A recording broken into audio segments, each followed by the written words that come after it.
Sor, tara na! Suring! Suring! Dili!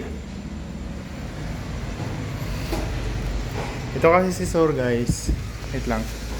Pupunta siya dito, guys, tapos hindi naman siya nakakababa kasi wait lang. Yung stairs kasi mahaba. Oh.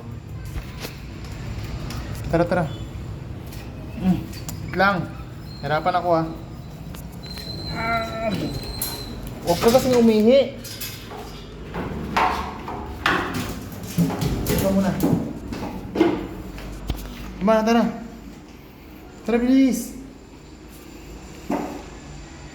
Hindi siya nakakababa. Lapit naman ng mukha ko. Hindi siya nakakababa, guys, kasi ano siya, pilay siya. Yung time, ba't yung lapit ng camera? Nung kinuha kasi siya nung bata pa yan, nung nakuha siya, o napulot siya, at ang lapit ng mukha ko.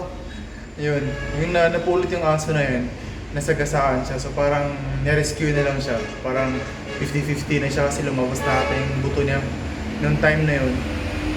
So, pero hindi ako nag-rescue nun kasi hindi ako pet lover talaga. Lalo na. Pero yung yung tita ko, yung pinsan ko, pet lover sila. So, napulot nila yan, inalagaan nila. Parang tinahi pa yung sugat niyan. So, mabait naman yung asa na to. Di ba, Sor? Mabait. Tara, tara.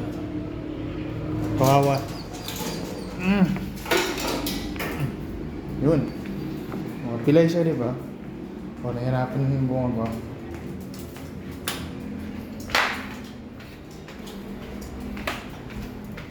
Bilis!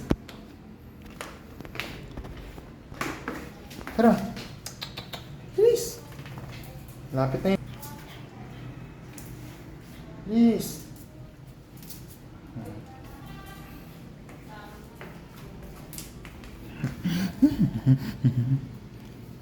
Dati ayaw ko sa aso na to eh.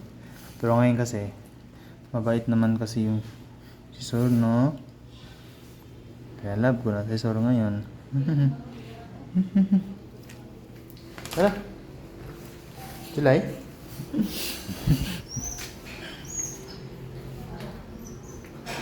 Tara, Sor. Sor, dali! Ha? Mag-print ka daw.